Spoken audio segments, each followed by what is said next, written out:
here. In our final webinar, we're going to present to you the results of our EverLoNG project about the demonstration of ship-based or onboard carbon capture on LNG-fueled ships. Well, the agenda is well, a short introduction, then we will go through each of the work package with presenting the highlights in these work packages, and then we close with a few words and then the Q&A session. So this is a brief overview of the project. It's a so-called X project. X stands for Accelerating CCS Technologies. We had 16 partners from 5 countries. Total budget of about 5 million. Actually, it's in the meantime it's about 6 even, and we had a funding of 3.5 million, and yeah, industrial contribution over 45%. Just yeah, what were the objectives? And yeah, well, you can judge during the presentation whether or not we achieved all these objectives. We wanted to accelerate the implementation of onboard carbon capture, and yeah, we have worked on several aspects to do so. And one is demonstrating onboard carbon capture on 2 LNG-fueled ships. We have worked on facilitating the development of onboard carbon capture and the full chain, and with that I mean the facilities, the logistics, the port facilities, things like that. We have been working on the integration of capture systems on board new build and existing retrofitting on existing ships. We have performed life cycle analysis, techno-economics, and we have facilitated the regulatory framework in the maritime sector and also safety aspects. Well, on all these aspects, you will be addressed. So then I give the word to the first speaker, Juliana. Thank you, Marco. Good afternoon, everyone. I'm Juliana Monteiro from TNO, and I'm the work package leader of work package 1, which dealt with demonstration of onboard carbon capture.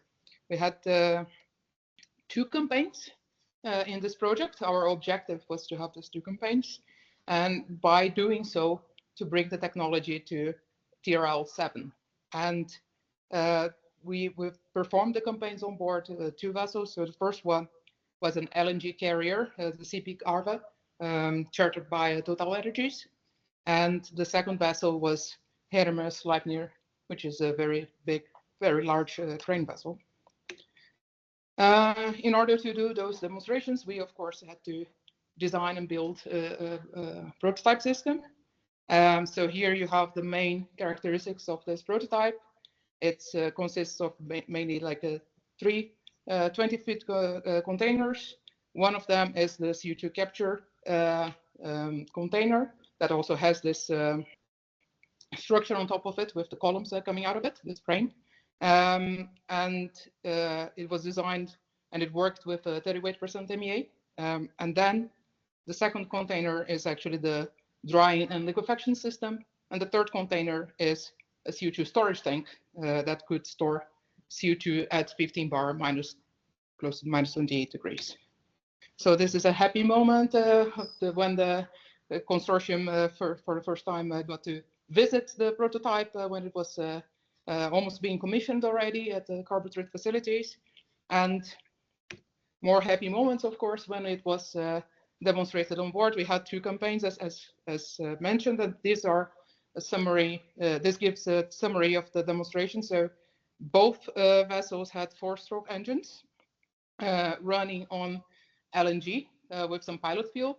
And the first campaign ran for 1,500 hours, second campaign for 400 hours.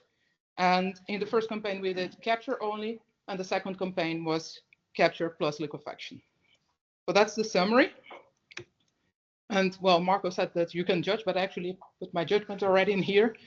We reached the objectives of work package 1 by performing these 2 campaigns. and stored around 10 kilos per hour of CO2 in the second campaign. So well done to everyone also that participated in this. And I'm bringing just some lessons learned from these two campaigns in here to discuss today.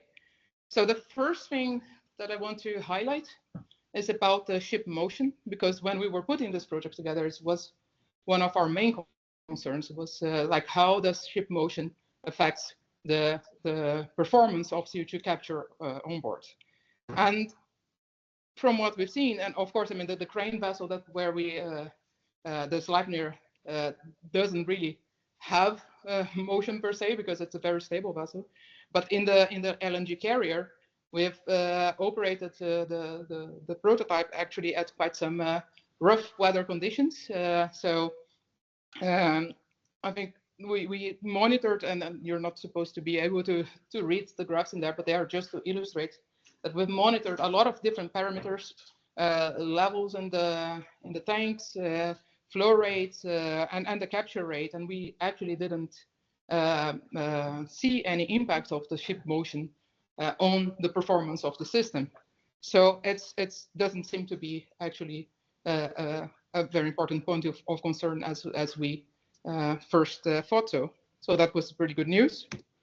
The other lesson learned that I think is also quite relevant to bring is the high NOx and particularly NO2 content in the exhaust gases. It's not sharing. Sorry for the small technical hiccup. But yeah, well, as I was mentioning, the high NO2 content in the exhaust gas is something that I really want to highlight today. In the LNG carrier, we've experienced something between 50 and 200 ppm of NO2 in the exhaust gas, depending on the engine load. And in the crane vessel, we've seen between 10 and 30 ppm. So and just to put that into perspective, if we look at onshore pilot campaigns, references that we can use to compare, for instance, degradation rates that we've seen, normally numbers below 5 ppm are the content of NO2 in the flue gases is below 5 ppm. So we're potentially talking about 1 order of magnitude higher NO2 content. And the reason why this is important and why we're highlighting this is because NO2 is one of the triggers for solvent oxidative degradation. And so here in this table, you see 3 different oxidative degradation products. And you see first the accumulation rate in the TCM pilot. It's an onshore pilot with a low NO2 content entering the MEA pilot there. And we see the results observed in the campaign in the LNG carrier. And we see that the oxidative degradation rate was higher on board because of this higher NOx content. When we look at the results on board the crane vessel, we actually see very similar comparable results to the CCM plant. And that is because in that campaign, we actually removed 100% of the NO2. So we couldn't really measure any NO2 entering the capture plant. That means that, okay, well, NO2 removal actually works and reduces oxidative degradation and brings onboard carbon capture to the same level of onshore carbon capture when it comes to degradation in that sense. So that points us at 2 pathways. So the first one is, of course, you can remove NOx, for instance, considering an SCR system on board, or you can allow a higher degradation rate. The third lesson learned is about the potential for aerosol-based emissions. So in the first campaign, the volatile, and here I mean emissions of the amine, so of the solvent that we were measuring, so MEA. In the first campaign, the emissions were dominated by volatile emissions. So they were low, on average 2.1 milligram per cubic meter. And in the second campaign, in the crane vessel, the emissions were actually in the hundreds range.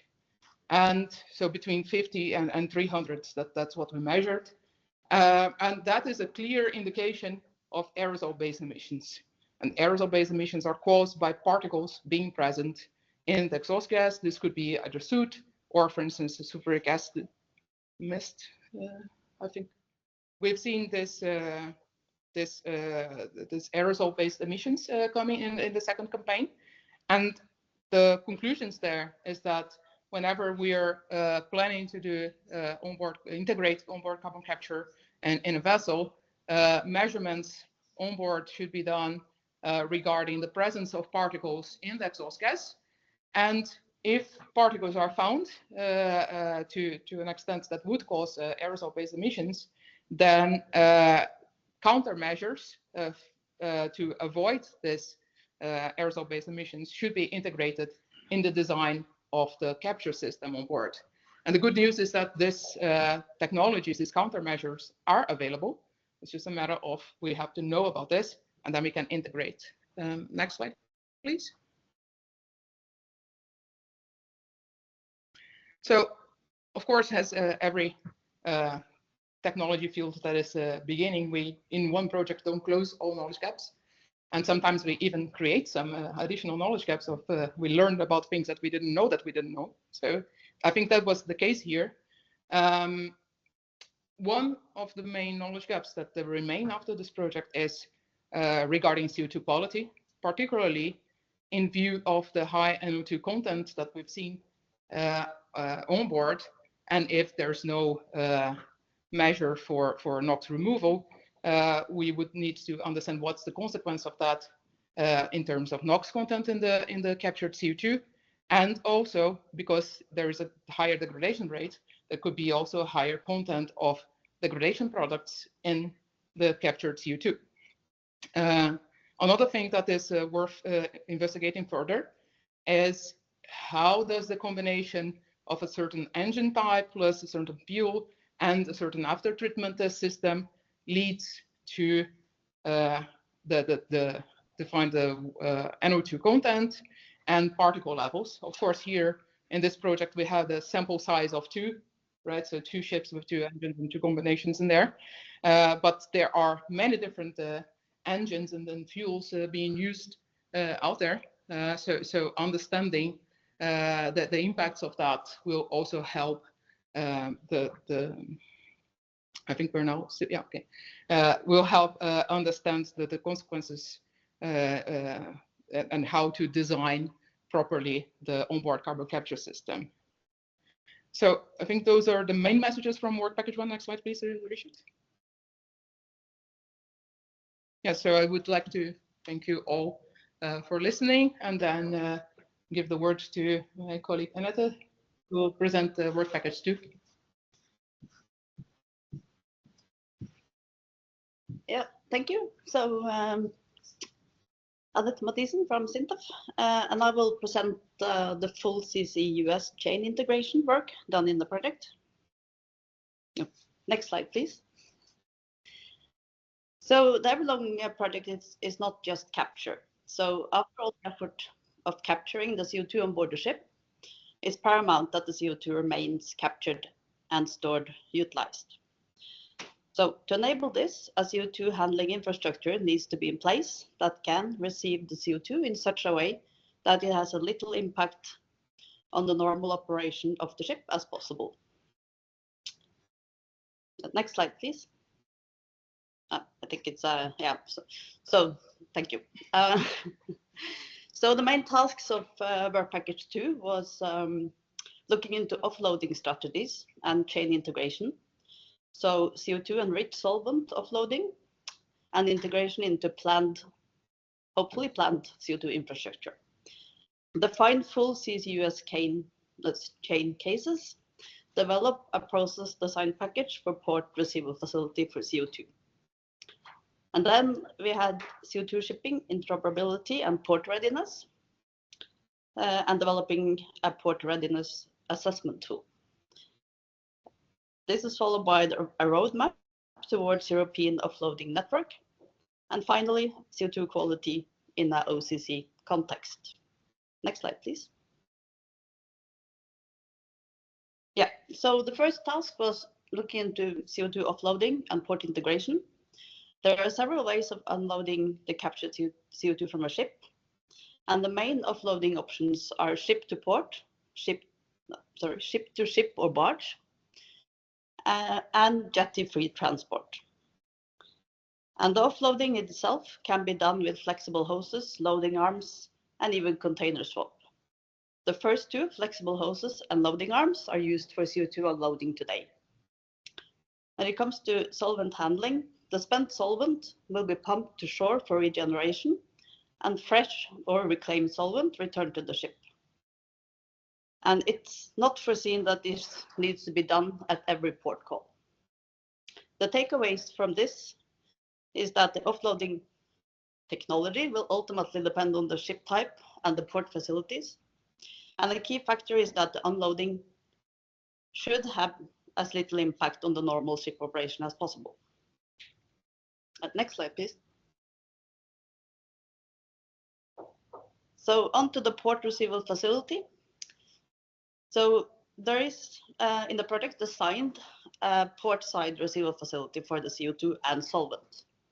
And the facility includes CO2 offloading equipment, intermediate storage tanks, including a boil-off gas system, CO2 conditioning, making the CO2 ready for the next step of the transport and storage chain, and solvent reclaiming. The takeaways from this work is that the intermediate storage tanks constitute a substantial installation, and they are cost intensive. Alternatives should be explored, at least in the implementation phase. The final design will depend on integration with the transport and storage network that follows. Next slide, please. So in the course of the project, we developed several full chain cases that we have assessed in the project.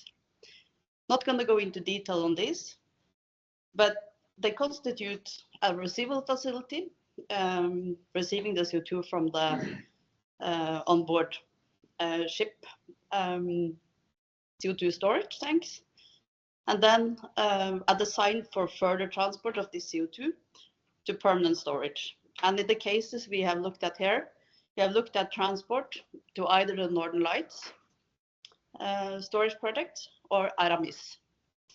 In addition, we have a few cases also looking into the potential of utilizing, and this is especially attractive at the start of such OCC because it's because of the potential low volumes in the initial startup phase.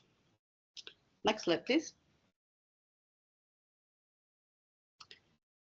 And then a few points about the port readiness tool. So the main takeaways from this work is that ports have an important dual role to play in facilitating CCUS network and OCC for the purpose of decarbonizing the wider economy and the maritime sector, respectively. For CO2 handling, the port at the ports to become a central component in CCUS networks and general carbon management strategies, interoperability between port, ships, and storage hubs is crucial. The EverLoNG port readiness tool for CO2, for short PRT CO2, is a structured dual pathway framework to help port communities plan for and assess progress towards CO2 handling preparedness. The tool is based on the IEH, WPCAP, PRL-MF framework. A few abbreviations there. You can see the meaning of them at the bottom of the slide. And it's intended as a starting point for the sector to adopt and develop further. So the use of the PRT CO2 is expected to be coordinated collaborative exercise between key stakeholders, led most likely by port authorities. Next slide, please. So a potential roadmap towards OCC implementation in Europe towards 2050 has been developed. However, developing this roadmap is a challenge. Individual ships will capture relatively low volumes annually, which pose both technical and economic challenges. Flexible port infrastructure is needed for receiving the CO2 and facilitating for transport of the CO2 to a suitable sink. Standardization, regulations, and political incentives are needed to achieve large-scale OCC. So the overall methodology for the roadmap is that we started with the ports with the largest throughput, with existing or potential infrastructure for CO2 transport and storage. Additionally, the basis was the IMO goal for 2050, where 35 million tons CO2 should be captured annually by OCC. The main takeaways here is that OCC could contribute to a net zero emission in 2050, but there is a significant amount of ships needed for this. Roughly speaking, around 700 to capture 35 million tons CO2 annually. Next slide, please.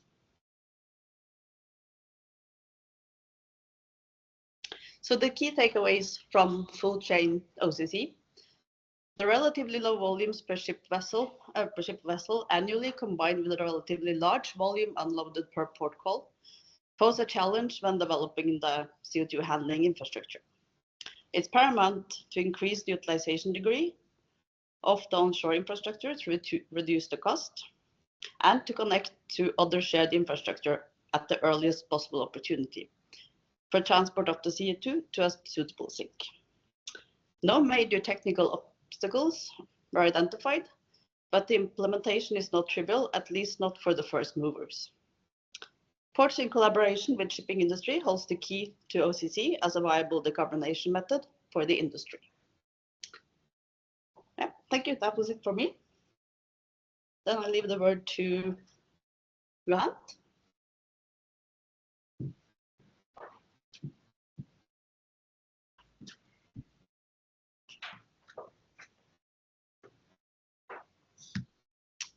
All right. Well, thank you. Hello, everybody. My name is Joan van den Akker from Conoship International, and I will be guiding you through the work done in work package 3 of the EverLoNG project. Yeah, there's not much on this slide, so let's go on to the next one. Yeah.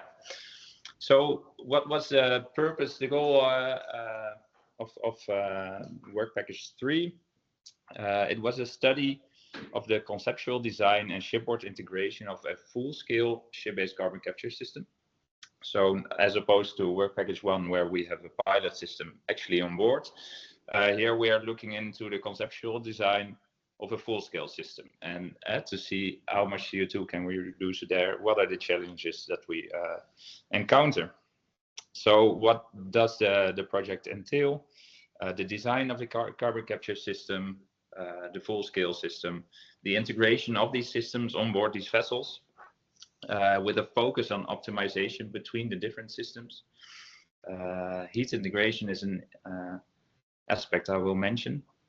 And keeping in mind, one important target of the EverLoNG project is at least a 70% reduction of CO2 emissions from the ship, so the tank-to-wake emissions.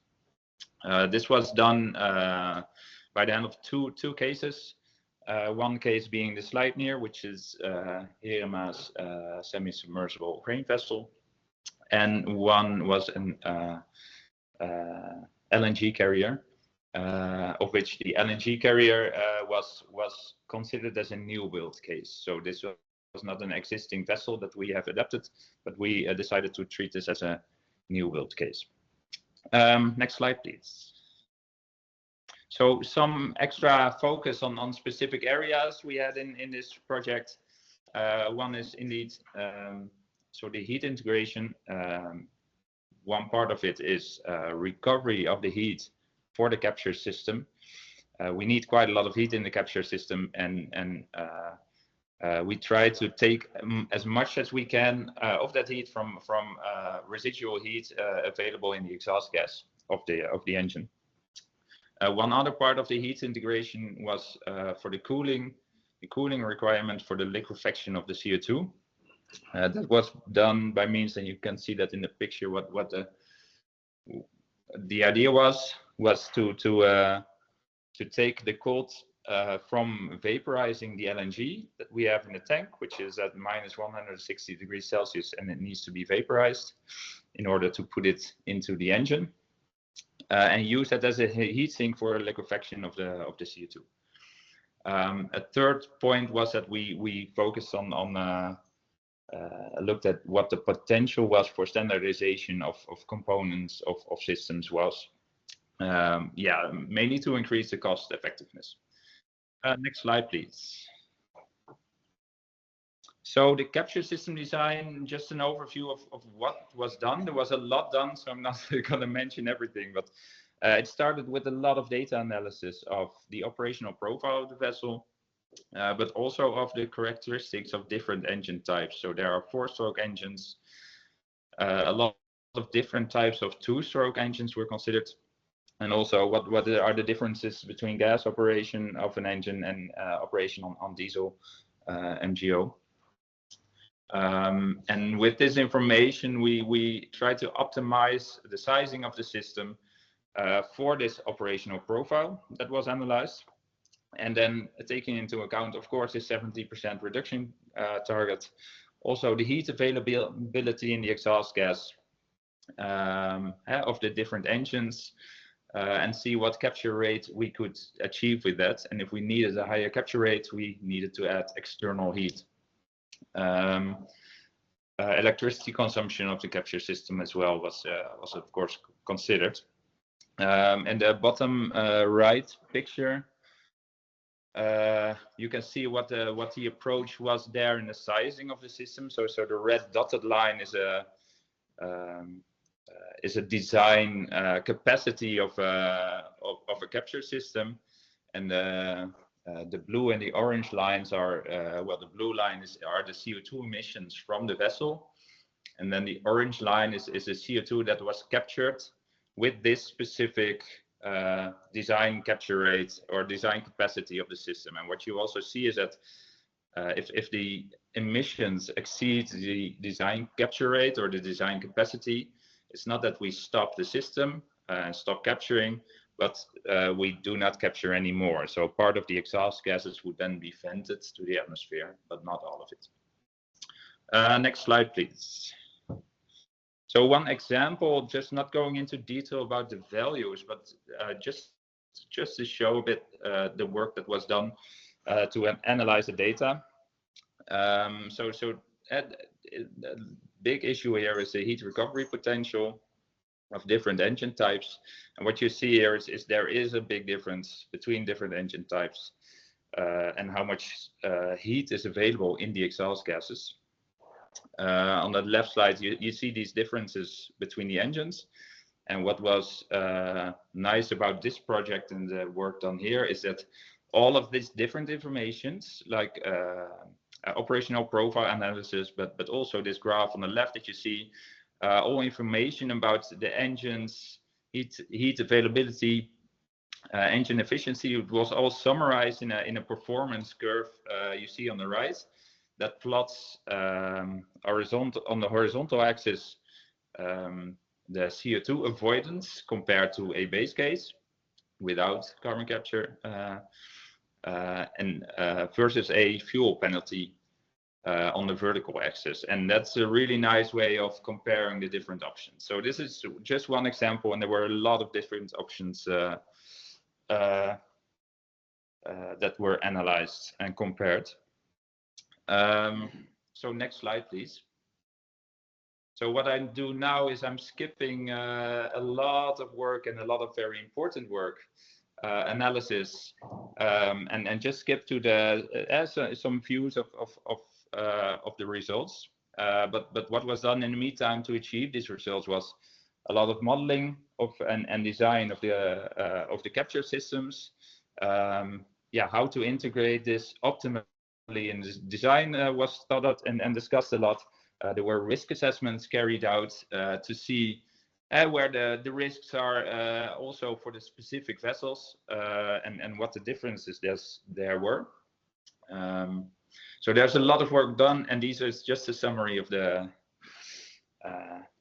results. So what we see here is the resulting system for the Sleipnir. What you see is the green columns. That's quite some big equipment that you put on board next to the funnels. And on the right picture, you see that we added quite a lot of structure to the vessel in yellow, and that is the housing for our CO2 tanks, because when we capture CO2, we need to store it as well, of course.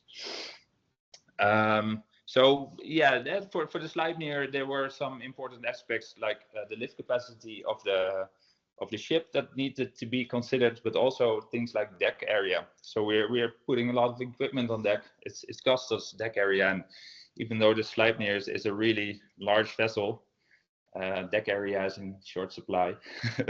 So you don't want to interfere with that too much. So those were our options or things that were considered. Next slide, please. So this is for the LNG carrier case, which was considered as a new build case. Similarly, pretty big equipment near the funnel, or actually in this case in the funnel on the aft to capture the CO2, and for storage of the CO2 that was done more forwards. You see the blue tanks, and the location, again, aspects that were considered were stability. This is more of a closer to a traditional ship, so traditional issues like stability, cargo capacity, but also air draft limitations. So the height of all the equipment on deck had to be considered here. Next slide, please. And in terms of time, I think I'm gonna skip, so do 2 next slides again. So we'll skip to the main takeaways. 1 more slide. Yes. All right. So we learned a lot. And the main takeaways here, I've tried to generalize a little bit, so not to focus on only the 2 specific cases that we've done, but try to generalize it a little bit more. So what were our main takeaways is that if you're aiming for really high capture rates, like we are doing in this project, because of our goal of at least 70% avoidance, yeah, optimization of the ship systems is very important. Otherwise, it's going to cost you a lot of fuel. Engine matching, so choosing the right engine, if that's possible for a new build vessel, can enable significant improvement in heat integration, but also for the cold recovery part that I mentioned. It can provide significant energy savings, but this is only for new build vessels, because we've seen that for retrofits this is a really challenging thing. If your optimization options are limited, such as in retrofit situations, yeah, you either have to accept a higher fuel penalty, or you have to consider sizing down your capture system to the availability of, for instance, the heat from the engine. But that will give you the result that we have lower CO2 avoidance than what we've been aiming for in this project. When it comes to the standardization part, the standardization, it requires further consideration. What we do see is that if we have more ambitious capture rates, like in this project, standardization is challenging, because you're operating on the limit of what is possible. So doing that with standard components, yeah, is more difficult. So if you would choose, like I said, to design for lower capture rate, lower capacities, that makes the standardization part less challenging. But you still have to take into account efficiency issues there. One final takeaway I would like to mention here is that there is actually still a lot of room for improvement, for instance, when it comes to using a different solvent. So we have been modeling everything with MEA, which is a traditional solvent, but we know that there are other solvents, second generation solvents, that have, for instance, lower energy requirements. So you need less heat per ton of CO2 captured, put it that way. So there is room for improvement there to be further investigated. So this is, I think, these are my main takeaways and also my last slide. So I think I'll give the word to Lavinia from Work Package 4. Thank you. Yes, thank you very much, Joan. And then I will take over.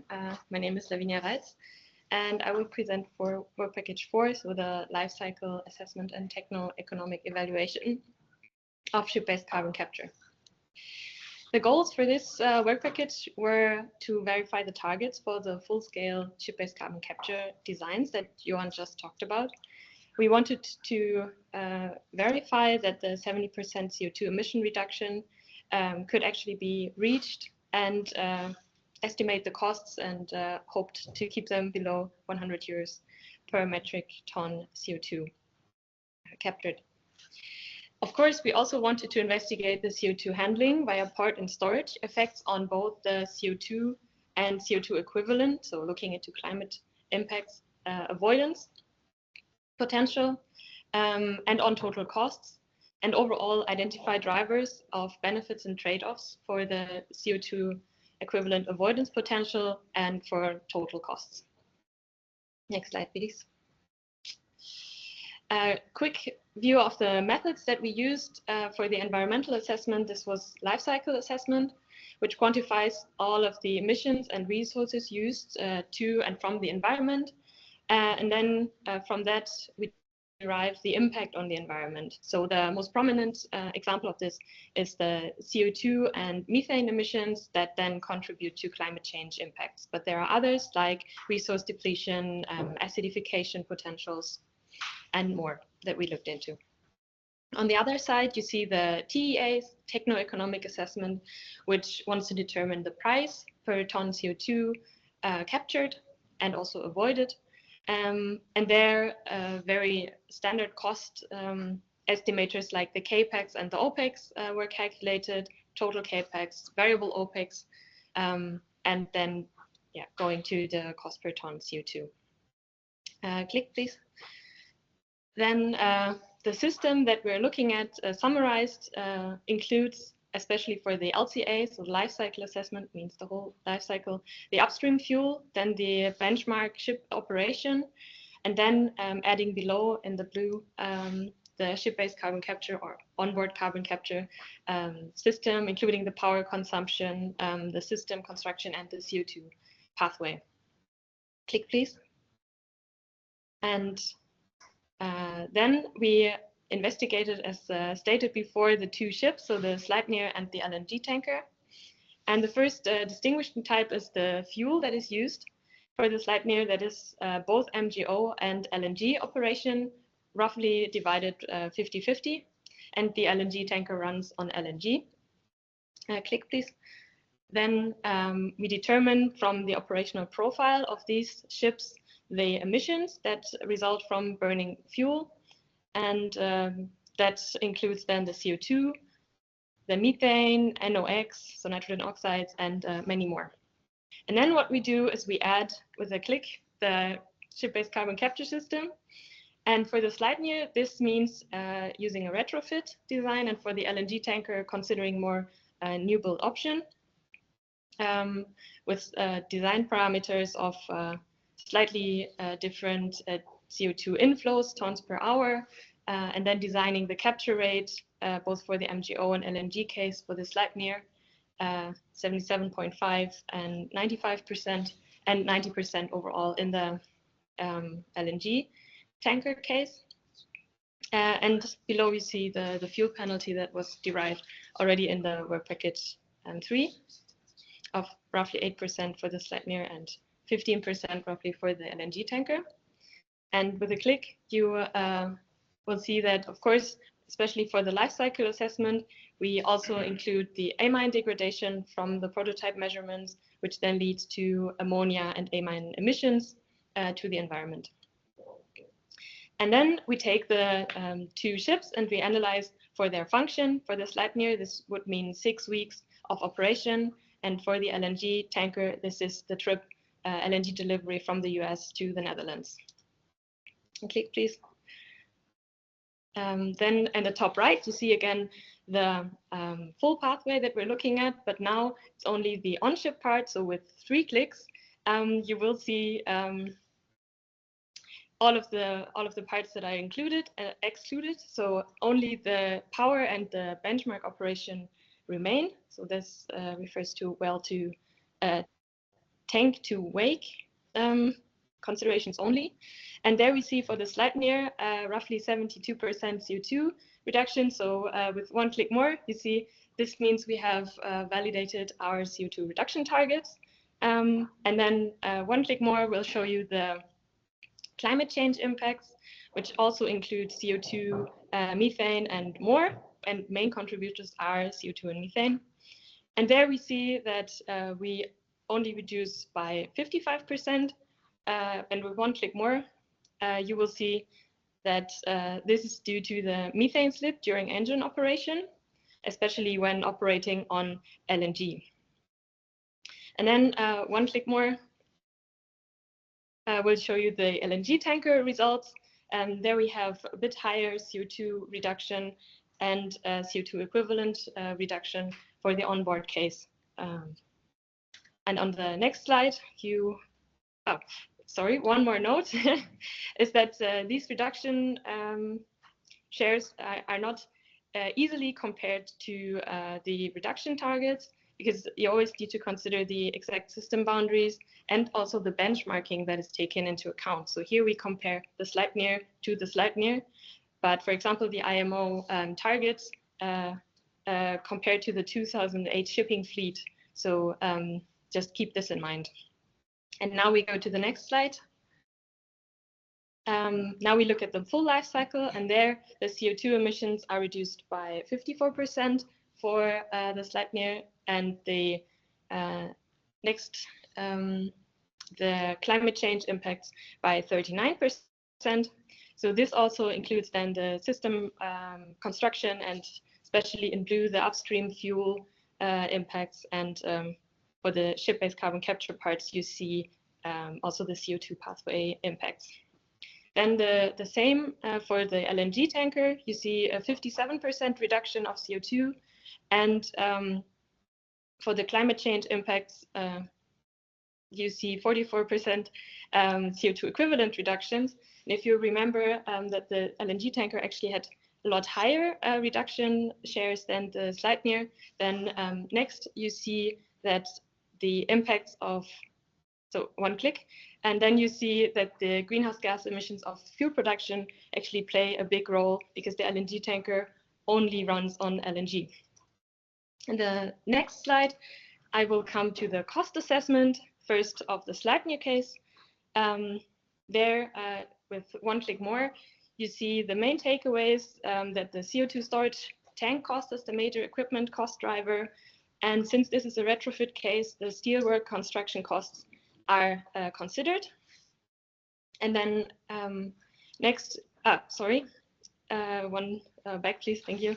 And of course, we divided the costs once for CO2 captured, so per CO2 captured, and also CO2 avoided and CO2 equivalent avoided.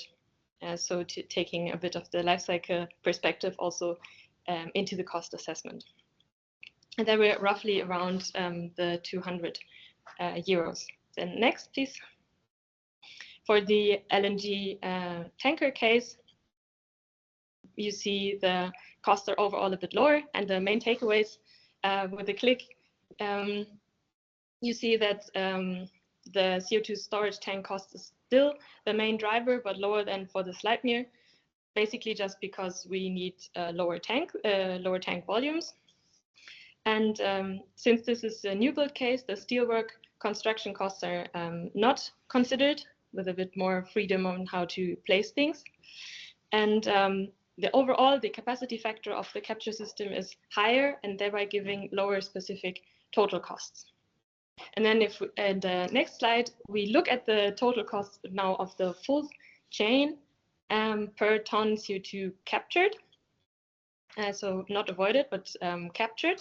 Then we see the numbers from before, so 200 for onboard for the Sleipnir, and 115 euros per ton for the LNG tanker. then we have to factor in the receival facility at the port, and then cost of transport. So in this simple example, the pipeline transport, and of course the cost of storage. We estimated to 40 euros per ton. And this gives us a total of 280 for the Sleipnir case and 195 for the LNG tanker case, but with a disclaimer that these results are valid under the assumptions made. Keep that in mind, please. And then next, I will come to the take-home message and context. On the LCA results, we saw that the upstream emissions of the fuel and the methane slip are identified as the most prominent hindrances to further reduction effects. So if we look into the future developments with improving methane slip of ship engines, increasing reduction potentials are projected. And we can attenuate the fuel effects by improving designs further. As Joan mentioned, there is some potential, for example, on the heat recovery efficiency. And overall, we wanted to mention that there are further potentials for combination with, for example, biofuels that can be further explored. Next, the burden shifting is discussed in the life cycle assessment, as I mentioned, for other impact categories than climate change, such as acidification, for example, due to higher fuel demand, which causes higher NOx emissions and the ammonia emissions that result from the capture system. But overall, these observed effects are in an expected range. So no showstoppers there. And for the TEA, the results show that for the onboard costs, they are driven by CAPEX. Good heat integration is possible on ships, but generating electricity is more expensive than on land-based systems. And the onboard costs mainly determine the total costs. However, next, the transport and storage costs are not negligible, and the facilities need to be shared among the users. And the current emissions and penalties, emission penalties or subsidies are not sufficient, and new financial structures would be required for incentivization. And overall, in the next slide, the effectiveness of ship-based carbon capture could be validated for full-scale and onboard integration, where including the full life cycle, a total of 39% and 44% CO2 equivalent climate change impact reduction were found when comparing to the benchmark ship without carbon capture, just to keep that in mind. And with these results, we contribute to means for comparison with alternative options for decarbonization of the maritime sector. So for example, green fuels. And at last summary, the ship-based carbon capture can serve as one transition measure in the efforts to decarbonize the shipping sector that could be put into action promptly as part of the portfolio of measures needed to reduce climate change impacts. And with this, I thank you for listening in, and I will hand over to Eric for Work Package 5. Thank you, Lavinia, for your wonderful presentation. My name is Eric Vroegijk. I'm from Lloyd's Register. We're going to talk about the regulatory framework for ship-based carbon capture. And I would also like to highlight the partners that were involved with this work package, established and results finalized. Next slide, please.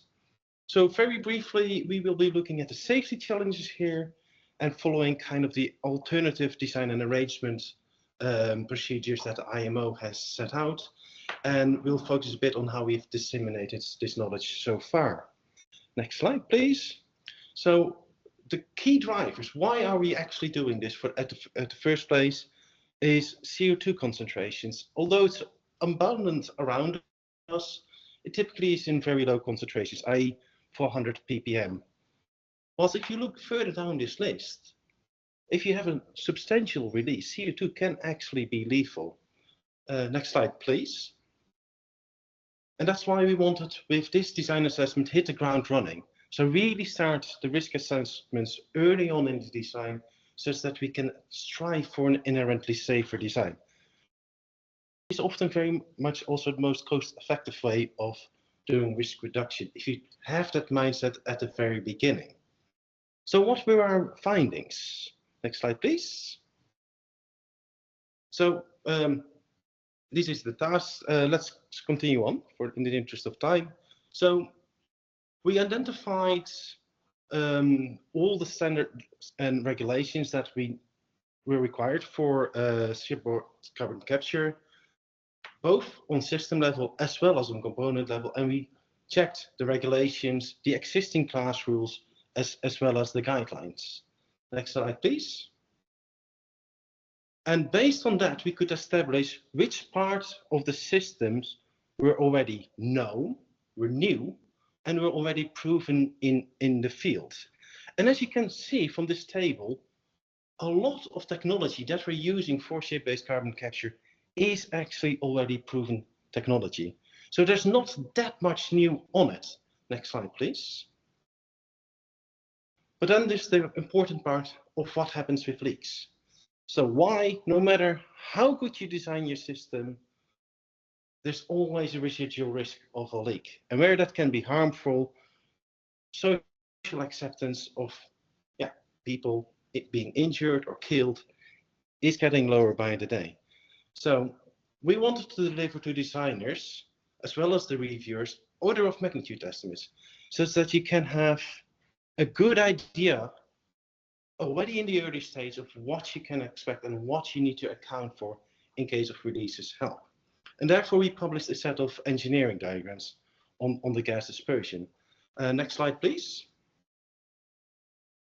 And what these show for different pipeline diameters, pressures, we get plume lengths, jet lengths, concentrations, expanded volumetric releases. So you really can use these tables to get a very good first understanding of what you're actually designing, what the risks you're going to take. Now the dispersion of this was based on weather conditions that we gathered for 54 ports around the world, and we kind of unified these as well. Next slide, please.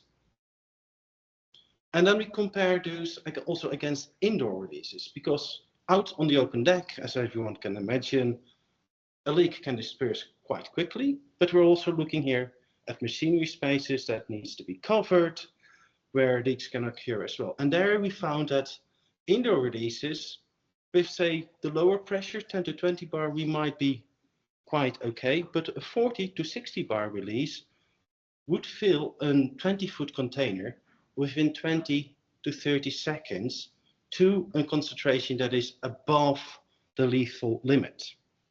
Next slide, please. But reflecting on that, we drew the conclusion that yes, we have a regulatory system in place and the class rules are there to really implement this safely. We do the similar things for the LNG industry, as well as the hydrogen and ammonia. So those pathways are there, and that led us to conclude that also from a safety and approval perspective, this technology can be implemented today. For everyone who wants to read further details, we made this report public and it's available on our results page. Next slide, please.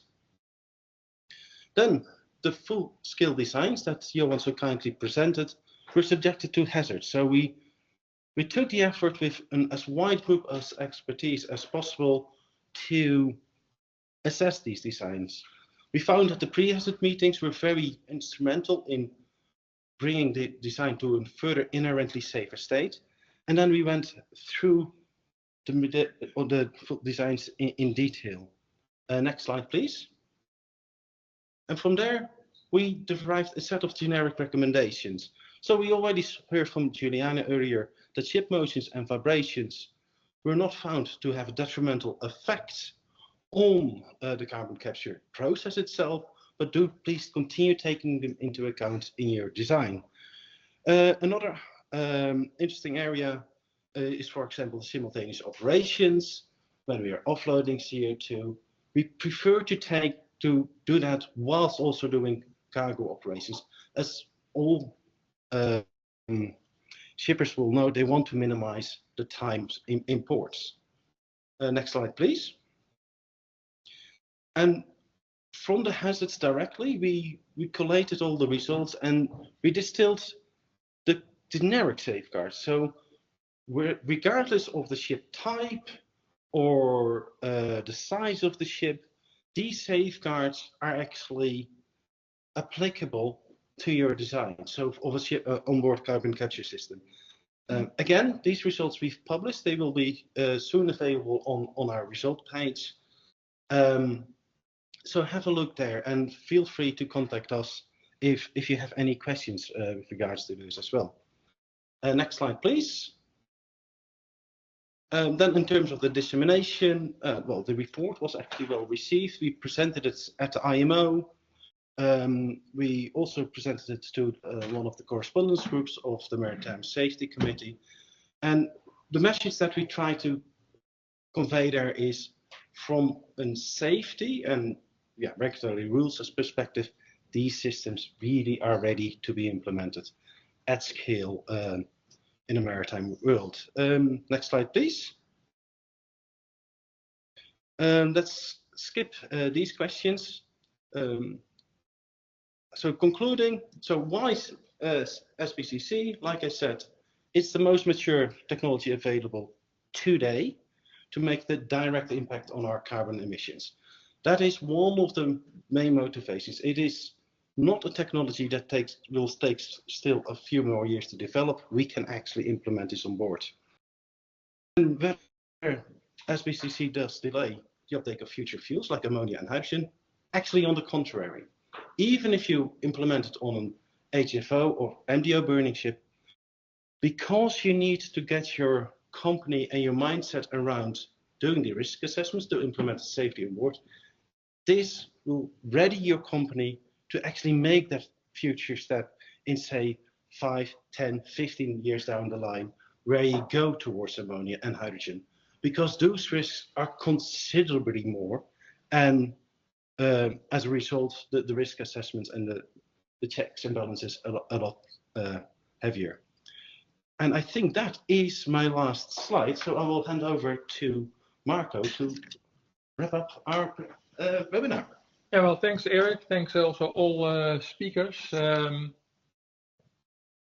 think there will be a final slide coming up.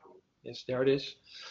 So I think you've seen quite a lot of interesting results. We could fill, I think, individual webinars on each work package, but we have only one webinar, so I hope you've seen a lot of results and highlights of all the aspects that we have covered in our project. And good to know is that, although our project ends, but the webinar stays live for another 2.5 years, and also several public reports, deliverables will be published the coming weeks. So keep an eye on the website. I would say so many aspects that you have seen today will be published, and then in a little bit more detail, of course, than we could show here today. There's not a concrete follow-up right now on the project. So if people in the audience online have suggestions, we of course are open to that. Let us know. There are also some individual efforts of partners, like in the Netherlands. There's a national opportunity that we look into for large and long-term demonstration. So with that. The presentations comes to an end, but not the webinar. We have now a Q&A session. So you can, I think the mics and the videos will be open, so you can ask a live question. I did see, by the way, 2 questions in the chat. So there's one question on NOx removal. The question was, if for long journeys and the SCR cannot always be used, can you recommend then on how to handle that? Yeah, that's a good question. So yeah, we did put SCR in there as one of the potential NO2 emission mitigations technologies. My understanding is that there's no technical reason today that why SCR couldn't be used also along the full journey of the ship. It's mainly how the systems are designed and controlled. So this could be, of course, changed whenever a CO2 capture system is being considered. But in general, I think the message is always to look into what will be the consequences of then adding an SCR system together with the CO2 capture system, or operate in the SCR differently, versus the consequences of accepting the higher degradation rates and potential amount of impurities in the CO2 capture system. And then based on these two elements, then take a decision. But technically, I think the SCR can actually be used throughout the journey of the ship. Okay, yeah, thanks. Yeah, there was another, well, not really, I think, a question, but more a comment in the chat about Class NK that apparently has delivered CO2 to China. And the comment is, well, maybe we can, we can bring all our CO2 to China, and then we need infrastructure here in Europe. I don't know if somebody wants or can comment on that. I see Eric. Yeah. It's a good comment, and it's one of those things where on the regulatory framework we see that at the moment we can't trade CO2 globally yet, and that is because it's still considered a waste under the London Protocol. What we've seen in Europe is that there have been a lot of bilateral agreements. For example, the Netherlands and Norway have wanted to export the CO2 towards the Northern Light project, and more of these kind of agreements are being drafted, are being accepted, and the hope is, with also sending out this message that this technology is pretty much ready. Governments around the world will start to accept, okay, we really need to solve that simple problem of that we can transport the CO2 around the world in an efficient, cost-effective way, and that we can bring it to the permanent storage site, wherever effectively it comes from the ships. Maybe you can stay. Yeah, sure. There's another question about is CO2 can it be considered as a waste or a non-waste? Technically, it's a waste product under the London Protocol. And the voices that I've heard is that they want to keep it that way, even if it's going to be used as a feedstock into the future fuels. And the idea is that only once it's been treated as a waste once, the ETS scheme, for example, looks at where your fuel comes from. So if you use a fossil fuel, that's what would incur a carbon tax. But if it's an e-fuel, that shouldn't. So it's what the EU ETS is aiming for is stopping new carbons coming effectively in the market, so to say, or in the atmosphere. Okay. Well, maybe another question in the chat. Is the weight including a problem for a certain size of vessels? Joan. Yes, thank you for that question. So the question is, as I understand, is the weight of the carbon capture system a problem for a certain size of vessels? And so in this project we analyzed, of course, 2 vessels that were, well, a certain size, which is very big.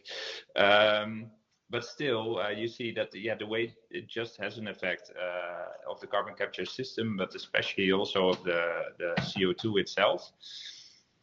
So for the LNG carrier, we calculated with a storage capacity of 3,000 tons of CO2, and that's excluding the tanks themselves. For the slide here, it was even a bit more. And it has an impact. Is it a problem? Technically, no. but yeah, it is an extra weight, and it will cost you. It could cost you a little bit of cargo capacity. Outside the project, in the tendency when vessels become smaller and very small vessels, they really could have a problem with the weights added, and if you're looking at really small vessels, then yeah, you could say that it can actually be a technical problem with the carbon capture system on a very small ship. Yeah. Okay, well, please stay, Johan. Okay. Another question for you. I feel now like kind of an where is it? Here it is. If the amount of LNG is not enough to liquefy the CO2, what could be used as an alternative coolant? So what we use when we don't have cold from LNG, and this is also if you would be on an MGO powered vessels, for instance, you don't have any cold available. What you then do is you apply a refrigeration system. So just like your fridge at home, you use electric energy to cool down your CO2. But yeah, it will cost you electric energy. That's endless fuel. Yeah. As coolant, we use the ammonia. And the coolant itself, yeah, it's in our project we have been using ammonia because it's an effective refrigerant for this type of cooling, and of course that again has some issues with hazards. So this is also a point of discussion of which exact refrigerant to use. Yeah. Okay, I have another question. I don't know who to address, but that's more general. And we see that the technology is here, but maybe regulatory framework and land infrastructures are not progressing at the same pace. So what do you believe could be done to increase the public awareness of the importance of the technology in assisting the decarbonization process? Good question. Yeah, I'm in front of the camera, so you're. But if any one of you has a good. Yeah, I think what we're trying to do is with this webinar as well, and we've seen how well it's attended, and our past webinars are attended, is generated awareness within the industry. On the client side, I can tell you that there have been clients coming towards us saying we want to start implementing these.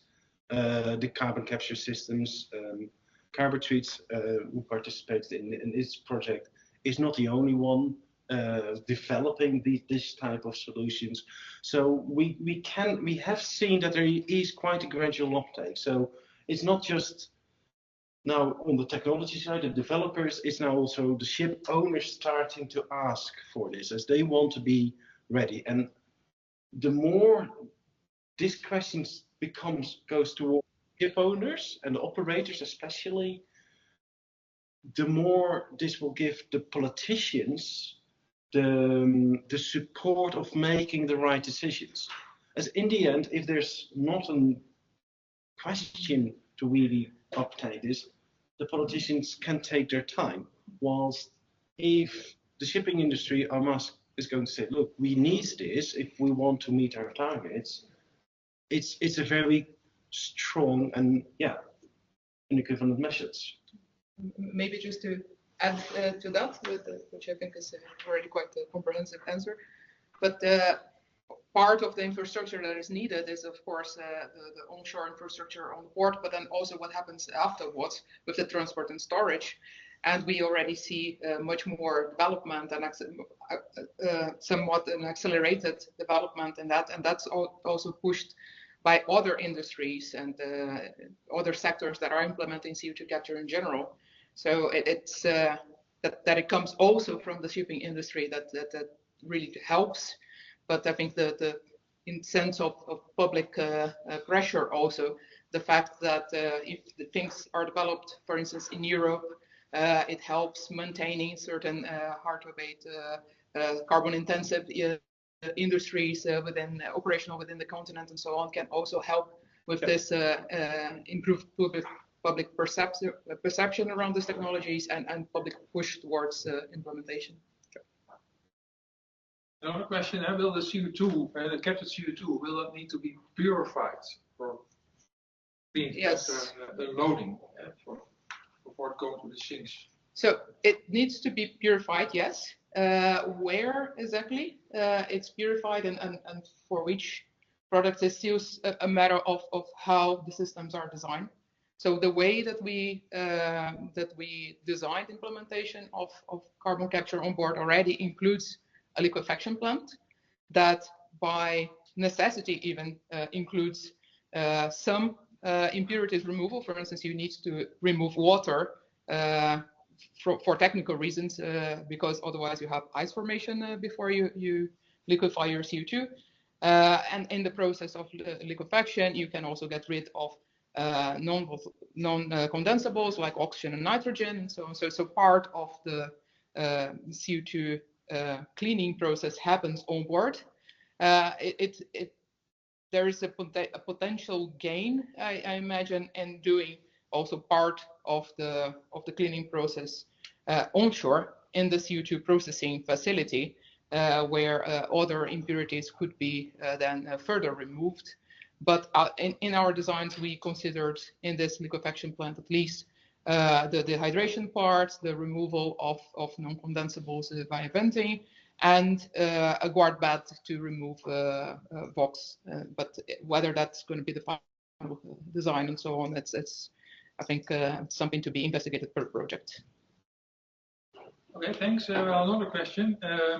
Well, we considered chemical absorption in our project. And the question is, are there also other feasible options, other technologies on the table? And did we look at it? Well, we did not look at it, but... Yeah, oh. I think the tricky word in that sentence is feasible. Like what does it really mean? So there are definitely other technologies available for CO2 capture. I think if considering only the option of post-combustion capture, let's assume then that, okay, well, we don't do anything to change how this engine is operated and so on. So then we're looking at post-combustion capture. I know of projects, for instance, that looked into membrane systems and particular membrane contactors, but in that sense also using solvents. There are other proposed arrangements also with other solvents on board and so on. So I think there are many different technologies being considered in terms of maturity, and that's why we picked post-combustion with MEA and this kind of arrangement and so on. In terms of maturity, I think, and if we're talking about today, this is the technology that I consider the most feasible. Yeah, this could change in time, of course. So it's not set in stone that, okay, this is the best thing to do forever, but it might be the best thing to do while we're looking into post-combustion capture, and then maybe you skip other capture technologies and go directly towards applying methanol in 20 years, who knows. Okay, thank you. I think we're approaching maybe the last question. That's about the business case. So how does the business case for a retrofit LNG tanker compare to the presented new build case? Okay, yeah. So what we considered in the in this project was we considered it to be a new build case, which has some advantages.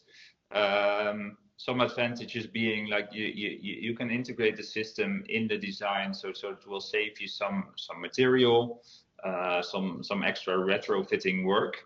But I think those are minor benefits to the main benefit of a new build case is that you can optimize your systems, so the ship systems, for a carbon capture system.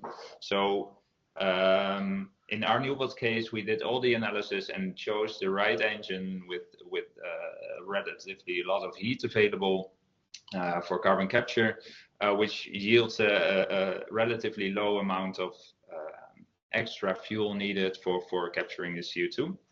If you have an existing case, it really depends on the case, what type of ship do you have and what kind of engine is there. You cannot just change out the engine anymore, so you have to deal with what you have, and then if you're lucky and you have a ship with the right type of engine, the difference between a new build case and a retrofit case might actually not be that big.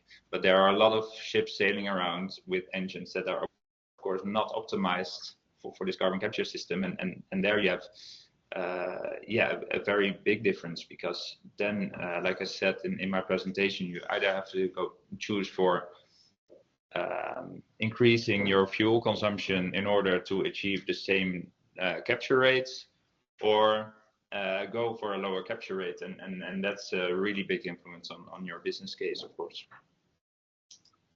Okay, thanks. I also would like to thank now then the online audience for your presence. You've read or you may have read in the chat that the slides will be shared. That will be done. And I think with that we can close the webinar. Thanks again, everybody online and also in the audience here.